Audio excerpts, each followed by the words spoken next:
Nuestro Padre Jesus Nazareno, sinasamba ka namin, pinipintuho ka namin, aral mo ang aming buhay at kaligtasan.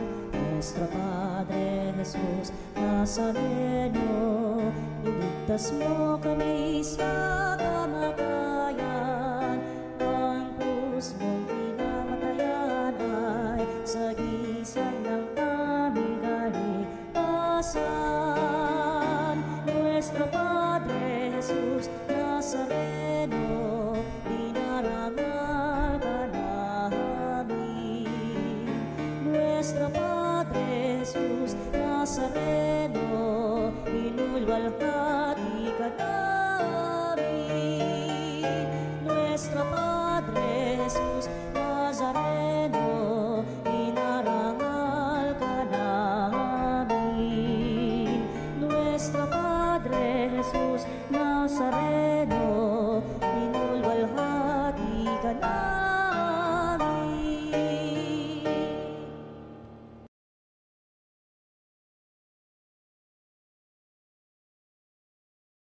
Tayo'y magbigay galang sa Diyos na sa di mailalang. Tanay inako niya't inira. Santo. Amen. Ang pagpapala ng ating Panginoong Hesukristo, ang pag-ibig ng Diyos Ama, at ang pakikipagkaisa ng Espiritu Santo naway sumainyong lahat. At sumayo rin. Mga kapatid, aminin natin ang ating mga kasalanan upang tayo maging marapat gumanap sa banal na pagdiriwang. Inaamin ko sa makapangyarihang Diyos at sa inyo mga kapatid na lubha ako nagkasala sa isip, sa salita, sa gawa at sa aking pagkukulang. Kaya isinasamo ko sa mahal na Birheng Maria, sa lahat ng mga anghel at mga banal, at sa inyo mga kapatid, na ako'y ipanalangin sa Panginoong ating Diyos. Kaawaan tayo ng makapangyarihang Diyos, patawarin tayo sa ating mga kasalanan, at patnubayan tayo sa buhay na walang hanggan. Amen. Panginoon, kaawaan mo kami. Panginoon, kaawaan mo kami. Kristo, kaawaan mo kami. Kristo, kaawaan mo kami. Panginoon, kaawaan mo kami. Panginoon, kaawaan mo kami. Manalangin tayo. Ama naming makapangyarihan, ginawa mong umusbong ang lalong marami pang Kristiyano mula sa dugong dumanak sa mga martir. Ipagkaloob mong ang iyong pinagpupunlaang simbahan ay masaganang mapag-anihan mula sa dugong dumanak dito na galing kina San Carlos at mga kasama sa pamamagitan ni Hesukristo kasama ng Espiritu Santo magpa sa walang hanggan. Amen. Pagbasa mula sa mga gawa ng mga apostol. Noong mga araw na iyon, mula sa Mileto, si Pablo ay nagpasugo sa Efeso at ipinatawag ang matatanda sa simbahan roon. Pagdating nila ay kanyang sinabi, "Nalalaman ninyo kung paano ko ginugol ang buong panahong ipinamalagi ko sa inyo mula ng unang araw na ako'y tumuntong sa Asya. Buong pagpapakumbaba akong naglingkod sa Panginoon at lumuluhang nagtiis ng maraming pagsubok dahil sa mga pagtatangka ng mga Hudyo. Hindi ako nangiming nagsabi sa inyo o magsabi sa inyo ng anumang ikabubuti ninyo sa aking pagtuturo at pangangaral sa inyo, maging sa hayagan at sa bahay-bahay. Ipinangaral ko maging sa mga Hudyo at sa mga Griego na dapat nilang talikdan ang kanilang kasalanan at manumbalik sa Diyos at manalig sa ating Panginoong Hesukristo. Ngayon, sa utos ng Espiritu, ako'y pupunta sa Jerusalem at hindi ko alam kung ano ang mangyayari sa akin doon. Ito lamang ang aking alam. Sa bawat bayang dinalaw ko, ipinahayag sa akin na Espiritu Santo na naghihintay sa akin dooy pagkabilanggo at kapighatian. Subalit, walang halaga sa akin ang aking buhay Maganap ko lamang ang aking tungkulin at matapos ang gawaing ibinigay sa akin ng Panginoong Hesus, ang pagpapahayag ng mabuting balita tungkol sa kagandahang loob ng Diyos. Nakisalamuha ako sa inyo, samantalang nangangaral ako tungkol sa pag-ahari ng Diyos. Ngayon, alam kong hindi na ninyo ako makikitang muli. Kaya't sa araw na ito'y sinasabi ko, hindi ako ang mananagot kung mapahamak ang sinuman sa inyo, sapagkat ipinahayag ko ang lahat ng nilalayo ng Diyos para sa inyo. Wala akong inilingid na anuman. Ang salita ng Diyos. Salamat sa Diyos. Tanang mga kaharian, ang poong Diyos ay awitan. Tanang mga kaharian, ang poong Diyos ay awitan. Dahil sa iyo, iyong ulang masagana ay pumatak. Lupain mong natuyunay na nariwa at umunlad. At doon mo pinatira yung iyong mga lingkod. Ang mahirap nilang buhay sa biyaya ay pinuspos. Tanang mga kaharian, ang poong Diyos ay awitan. Purihin ang Panginoon, ang Diyos nating nagliligtas at may dala araw-araw ng pasanin nating hawak. Ang ating Diyos ay isang Diyos na ang gawa ay magligtas. Ang Diyos ang Panginoon, Panginoon nating lahat. Sa bingit na kamatayay, hinahango tayo agad. Tanang mga kaharian, ang poong Diyos ay awitan.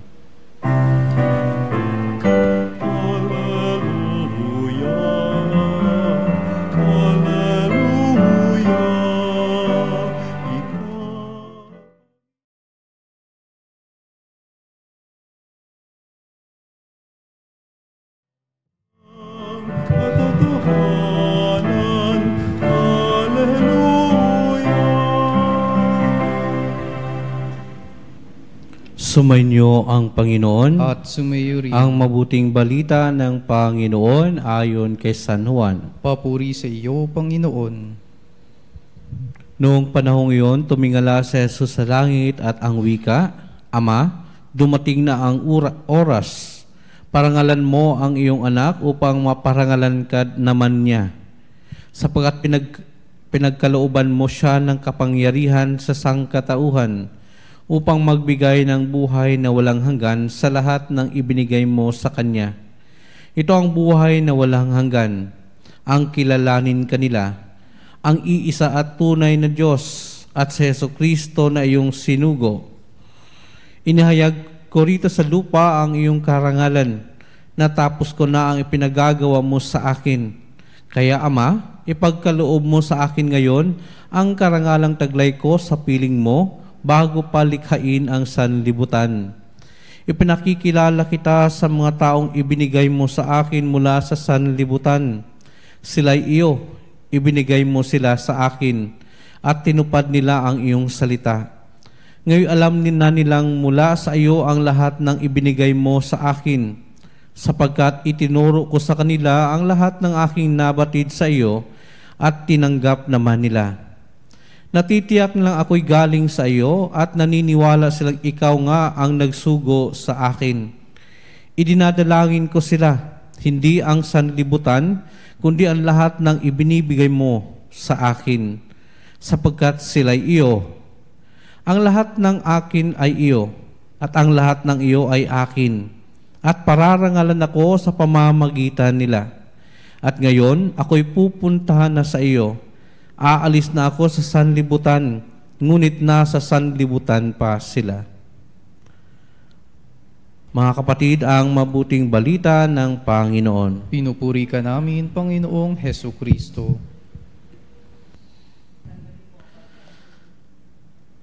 Ang Ebanghelyo at ang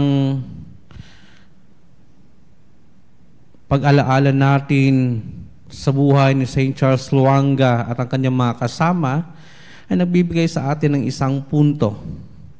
Ang kadakilaan na natatamo sa pamamagitan ng pag-aalay ng buhay. Si Kristo sa Ebanghelyo, hinihiling niya sa kanyang Ama na ibigay na sa kanyang grasya ng pag-aalay ng sarili. Nang sa ganon, sa kanyang pag-aalay, yun ang paraan para dadakilain niya ang kanyang ama. Ang pag-aalay para kay Kristo ang siyang pinakamaganda at pinakarurok ng pag-ibig na maibibigay mo sa isang tao. Sa konteksto natin, ang pag-aalay sa ating sarili para sa iba, lalong-lalo na sa pananampalataya, ang siyang magdadala sa atin sa kadakilaan sa mata ng Diyos. Ito rin ang pagdadakila natin sa Kanya. Tulad ng ginawa ni St. Charles, ni San Carlos at ng kanyang mga kasamahan, pinili nilang ialay ang kanilang sarili para sa pagmamahal sa Diyos, para sa pagsunod kay Kristo, para sa pagpapalaganap ng mabuting balita, para sa paninindigan, para sa tama at katotohanan. Siguro nakakaramdam din sila ng takot in the face of death. Natural lang naman yun bilang tao.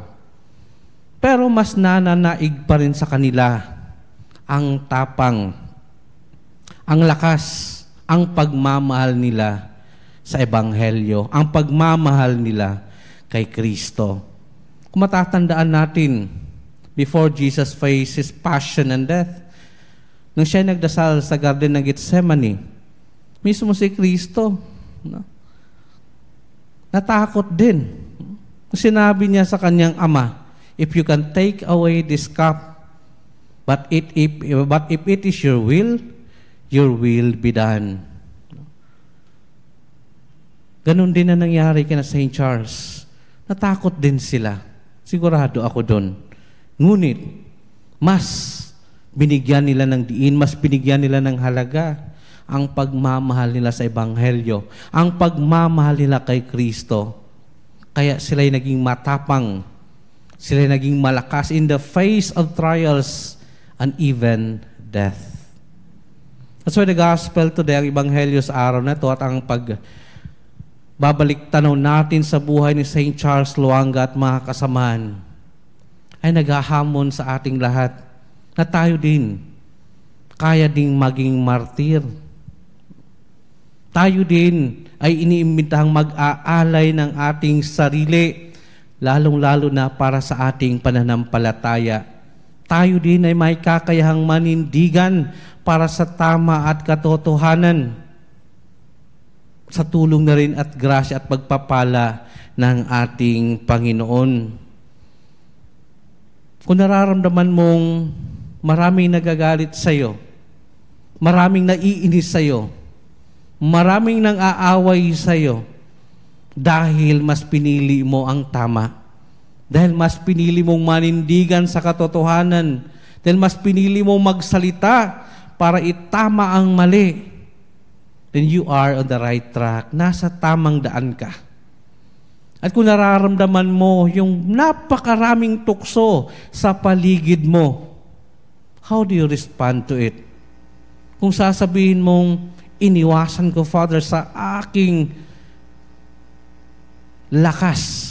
Binigay ko ang lahat ng lakas ko, ang lahat ng pananalig ko, ang lahat ng pananampalataya ko para maiwasan ko ang kasalanan at labanan ang kasamaan. And you are on the right track. Pagpatuloy mo ang laban na iyan, hindi ka nag-iisa.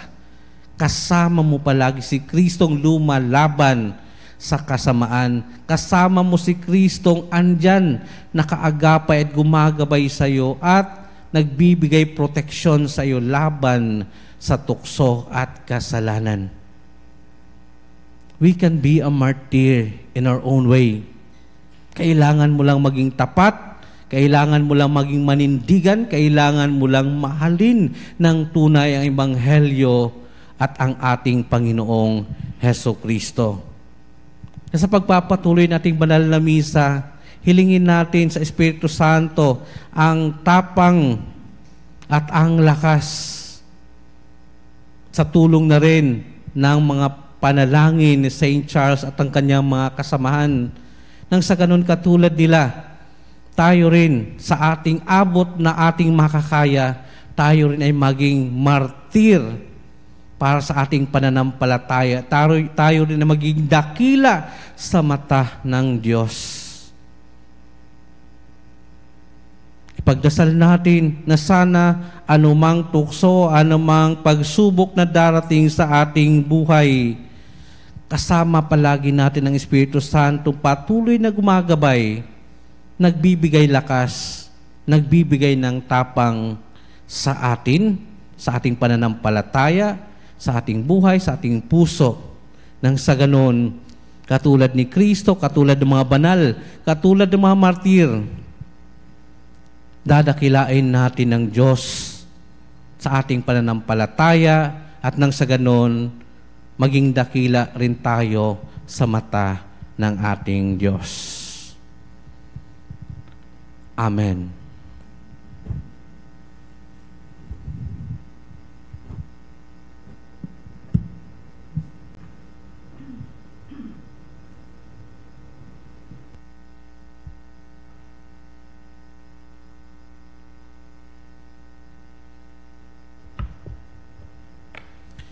Hinulaan ni Kristo na ating Panginoon ang kanyang mapagligtas na kamatayan at muling pagkabuhay. Sa pamamagitan niya, ang nagdurusang lingkod, ilapit natin ang ating mga kahilingan sa Ama ng awa. Ating tugon, Panginoon, dinggin mo ang aming panalangin. Panginoon, dinggin mo ang aming panalangin. Ang mga pinuno ng simbahan, naway ipakita sa atin ang isang malinaw na larawan ng matyagang pagtitiis sa gitna ng kaguluhan ng ating panahon. Manalangin tayo sa Panginoon. Panginoon, dinggin mo ang aming panalangin. Ang mga bansa, naway makilala ang nag-iisang tunay na Diyos at si Jesucristo na kanyang isinugo. Manalangin tayo sa Panginoon. Panginoon, dinggin mo ang aming panalangin. Tayo naway magsikap at manalangin para sa pagkakaisa ng lahat ng naniniwala kay Kristo. Manalangin tayo sa Panginoon. Panginoon, dinggin mo ang aming panalangin. Ang mga may sakit, naway iugnay ang kanilang mga paghihirap sa pagpapakasakit ni Kristo sa krus. Manalangin tayo sa Panginoon. Panginoon, dinggin mo ang aming panalangin. Ang mga naunang lumisan sa buhay na ito, naway makatanggap ng walang hanggang gantimpalang ipinangako sa kanila. Manalangin tayo sa Panginoon. Panginoon, dinggin mo ang aming panalangin. Ama, niluwalhati mo ang iyong anak at luluwalhatiin kami sa Kanya. Tanggapin mo ang aming mga panalangin dahil kami ay sa iyo. Hinihiling namin ito sa pamamagitan ni Kristo na aming Panginoon. Amen.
Manalangin kayo mga kapatid upang ang paghahain natin ay kalugdan ng Diyos amang makapangyarihan. Tanggapin nawa ng Panginoon itong paghahain sa iyong mga kamay, sa kapurihan niya at karangalan sa ating kapakinabangan at sa buong sambayanan niyang banal.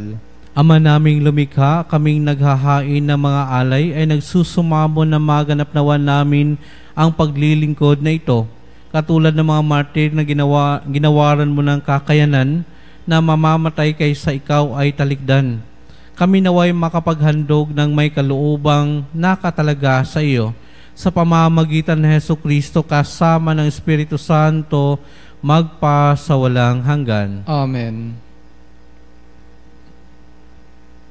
Sumainyo ang Panginoon. At sumayo rin. Itaas sa Diyos ang inyong puso at diwa. Itinaas na namin sa Panginoon. Pasalamatan natin ang Panginoong ating Diyos. Marapat na siya ay pasalamatan. Ama naming makapangyarihan, tunay ngang marapat na ikaw ay aming pasalamatan.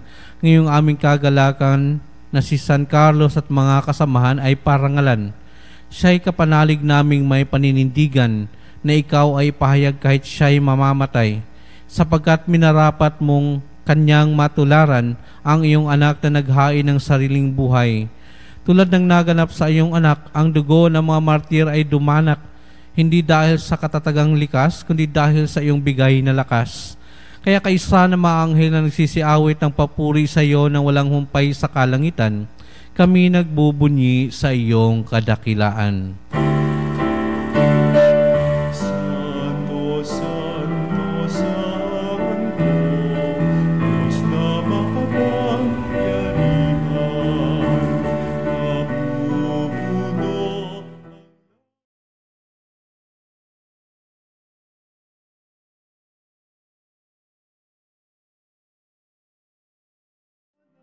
sa kaitaasan, sa kaitaasan,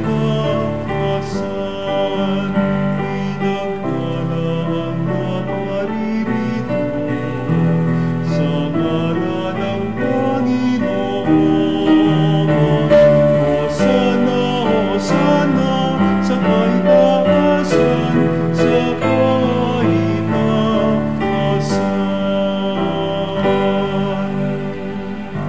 Ama naming banal, ikaw ang bukal ng tanang kabanalan, kaya't sa pamamagitan ng iyong Espiritu, gawin mong banal ang kaloob na ito upang para sa aming maging katawan at dugo ng aming Panginoong Hesukristo. Bago niya pinagtiisang kusang loob na maging handog, hinawakan niya ang tinapay, pinasalamatan kanya, pinaghati-hati niya iyon, iniabot sa kanya maalagad at sinabi, "Tanggapin ninyong lahat ito at kanin, ito ang aking katawan na ihahandog para sa inyo."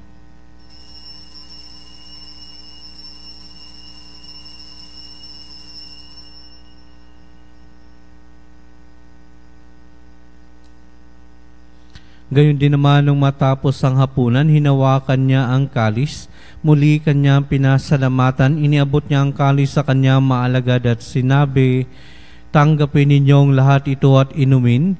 Ito ang kalis ng aking dugo ng bago at walang hanggang tipan. Ang aking dugo na ibubuhos para sa inyo at para sa lahat sa pagpapatawad ng mga kasalanan. Gawin ninyo ito sa pag-alala sa akin."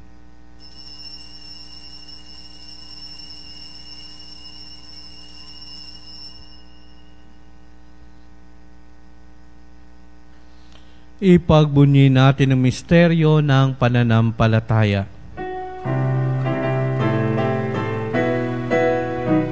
Sa krus mo at pagkabuhay, kami nagtubos.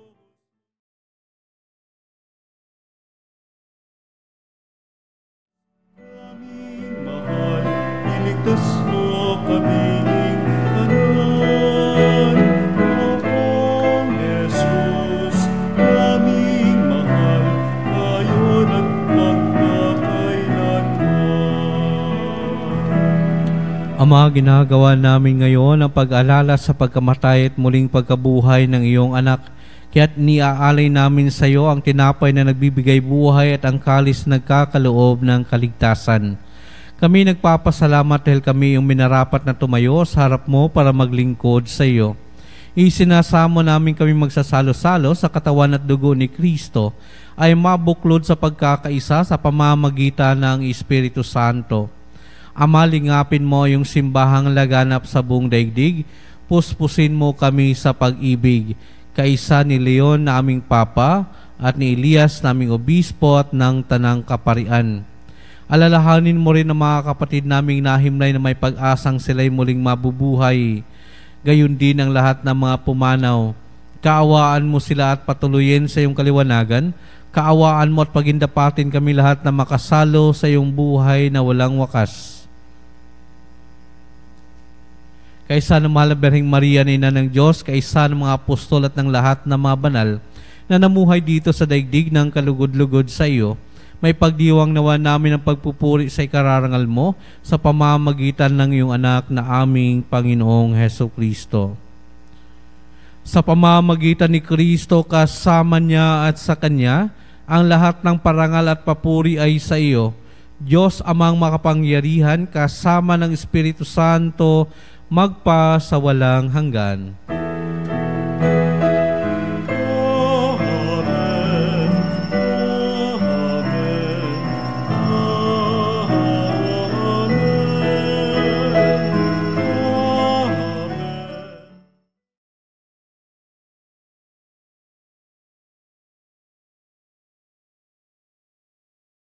Sa tagubili naman na kagagaling na utos sa turo ni Jesus na Panginoon natin at Diyos, ipahayag natin ang lakas loob.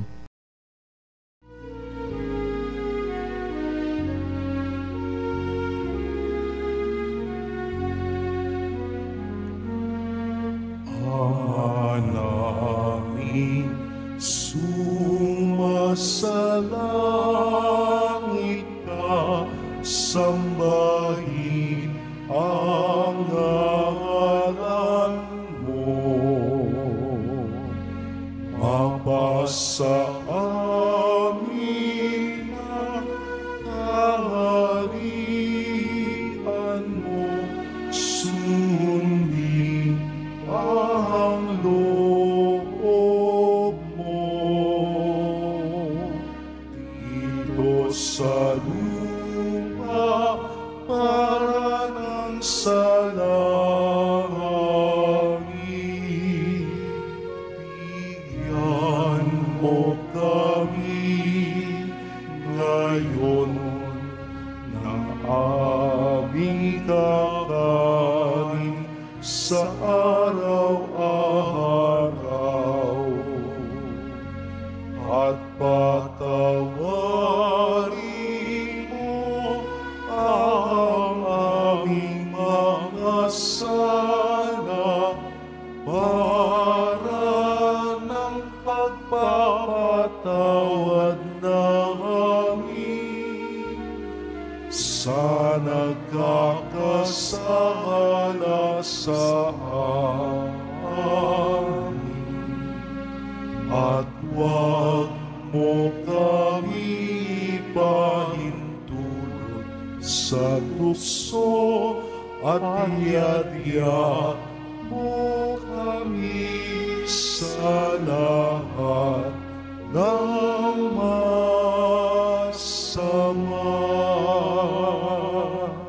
Hinihiling namin kami adya sa lahat ng masama, pagkalooban ng kapayapaan araw-araw, iligtas sa kasalanan at ilayo sa lahat ng kapahamakan, samantalang aming pinananabikan ang dakilang araw ng pagpapahayag ng tagapagligtas naming si Hesu Kristo. Sapagkat iyo ang kaharian at ang kapangyarihan at ang kapurihan, magpakailanman. Amen. Panginoong Hesu Kristo, sinabi mo sa iyong mga apostol, kapayapaan ang iniiwan ko sa inyo, aking kapayapaan ang ibinibigay ko sa inyo. Tunghayan mo ang aming pananampalataya at huwag ang aming pagkakasala. Pagkalooban mo kami ng kapayapaan at pagkakaisa ayon sa iyong kalooban, kasama ng Espiritu Santo, magpa sa walang hanggan. Amen. Ang kapayapaan ng Panginoon ay laging sumainyo. At sumayo rin. Magbigayan kayo ng kapayapaan sa isa't isa. Peace.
Ito ang kordero ng Diyos, ito ang nag-aalis ng kasalanan ng sanlibutan, mapalad ang mainanyayahan sa kanyang piging. Panginoon, hindi ako karapat-dapat na magpatuloy sa iyo, ngunit sa isang salita mo lamang ay gagaling na ako. In the body and blood of Christ, bring me to everlasting life.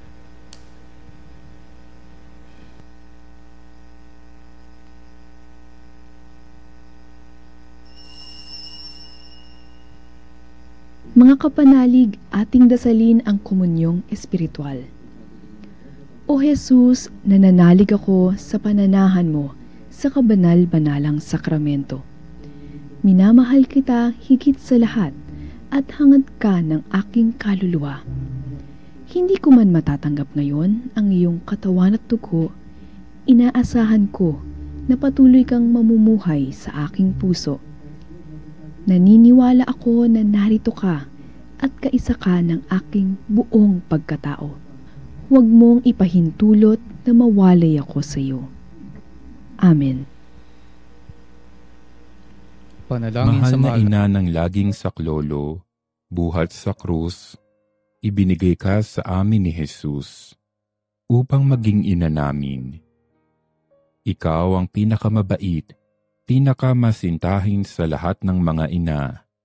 Buong giliw mong tunghayan, kaming iyong mga anak, na ngayon ay humihingi ng iyong tulong sa lahat ng aming pangangailangan, lalong-lalo na ang biyayang ito.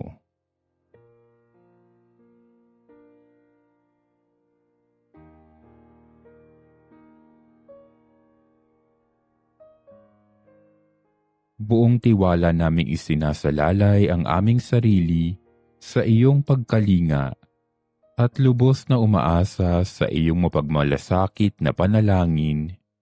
Amen. Panalangin sa karangalan ng Nuestro Padre Jesus Nazareno. O Jesus Nazareno, katamis-tamisan naming manunubos, sa harap mo ngayon naririto kami't nangangayupapa at nagsisisi ng taos-puso sa aming pagiging walang turing sa iyo at paglimot sa di mabilang na mga biyaya mo, lalong-lalo na yaong mahalagang biyaya ng pagtutubos. Dinaramdam namin at pinagsisisihang labis, Panginoon ko, ang pagkakasala namin sa iyo.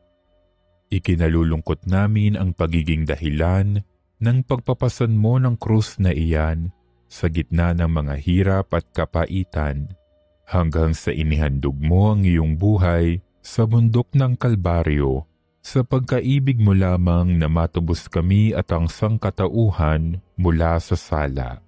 Pakabanalin mo, O Panginoon, ang aming pagnanais at ipagtanggap mo sa amin ang iyong biyaya. Maging tagapamagitan nawa ang iyong ina, ang kalinis-linisang Birheng Maria.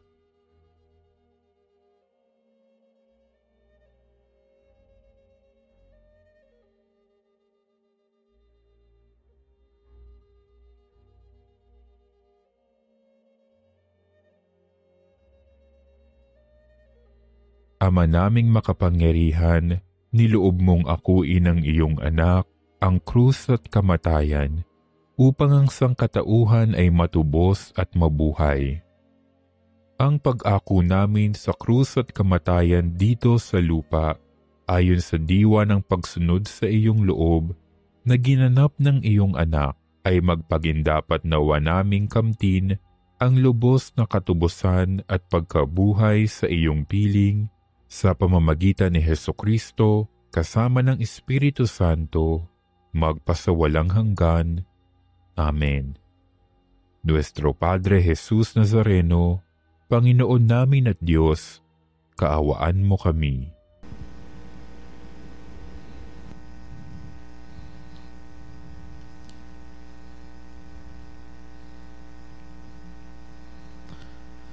Manalangin tayo. Ama naming mapagmahal, ngayong napagsaluhan na namin ang banal na pakikinabang sa paggunita sa mga martir na hindi naigupo ng kamatayan. Kami nagsusumamo na ang nagdulot sa kanila ng paninindigang magtiis, ay magbigay dinawa sa amin ng pananampalataya at pag-ibig sa gitna ng mga dapat pagtiisan dito sa daigdig, sa pamamagitan ni Jesucristo kasama ng Espiritu Santo, magpa sa walang hanggan. Amen.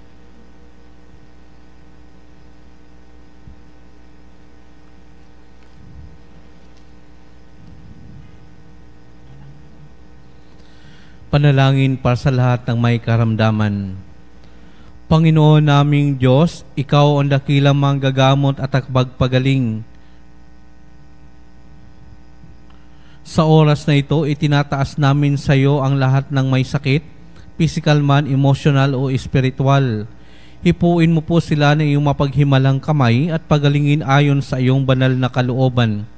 Sa iyong mapagmahal na kamay, itinataas namin ang lahat ng may sakit, ang mga dumaranas ng kanser at matinding karamdaman, sakit sa puso at mataas na presyon, diabetes at iba pang sakit sa dugo, sakit sa bato at atay, arthritis, rheuma at pananakit ng katawan, karamdaman sa baga tulad ng hika at pneumonia, trangkaso, lagnat at iba pang impeksyon, mental health conditions tulad ng depression at anxiety, COVID-19 at iba pang viral diseases, sakit sa mga mata, tenga at balat, paralisado at may kapansanan. Hipuin mo po sila, O Diyos, at pagalingin ayon sa iyong kalooban. Bigyan mo sila ng lakas ng loob, pag-asa at kapayapaan sa kanilang laban. Gamitin mo ang mga doktor, gamot at iba pang paraan bilang daluyan ng iyong kagalingan. Gayon din ang lahat ng nagpapagal upang sila'y gumaling. Bigyan mo po sila ng lakas upang kayanin ang anumang sakit na kanilang pinagdadaanan. Ipagkaloob mo sa kanila ang kaginhawaan sa kabila ng kanilang paghihirap. Pagpalain mo rin po ang kanilang pamilya at mahal sa buhay na nag-aalaga sa kanila. Naway wag silang mawala ng pag-asa, kundi patuloy na magtiwala sa iyong pagmamahal at habag. Sa lahat ng may mabigat na dinadala, ipaalala mo sa kanila na hindi sila nag-iisa. Kasama kanila sa bawat sandali ng kanilang laban. Tulungan mo rin kaming maging instrumento ng iyong pagmamahal sa pamamagitan ng pagbibigay ng pag-aalaga at suporta sa aming mga kapwa. Hinihiling namin ito sa pamamagitan ni Jesucristo kasama ng Espiritu Santo, magpa sa walang hanggan. Amen. Sumainyo ang Panginoon At sumayo rin. Pagpalain kayo ng makapangyarihang Diyos, Ama at Anak at Espiritu Santo. Amen. Humayo kayong taglay ang kapayapaan upang ang Panginoon ay mahalin at paglingkuran. Salamat sa Diyos. Magandang gabi po sa inyong lahat.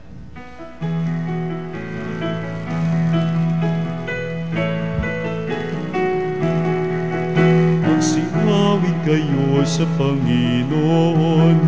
Hallelujah. Magsinawit sa Panginoon. Purihin, purihin ang kanyang pangalan. Ipahayag, ipahayag ang dulot niyang kaligtasan.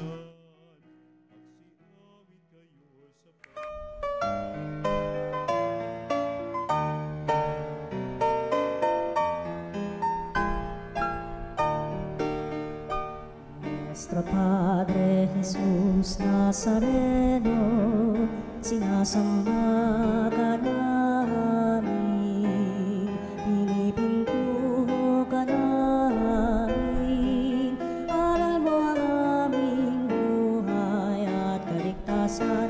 Nuestro Padre Jesus Nazareno, iligtas mo kami sa kamatayan, ang krus mong pinamatayan ay sagisag ng aming kaligtasan. Nuestro Padre Jesus Nazareno, dinarangal ka namin. Nuestro Padre Jesus Nazareno, inulwalhati ka namin. Nuestro Padre Jesus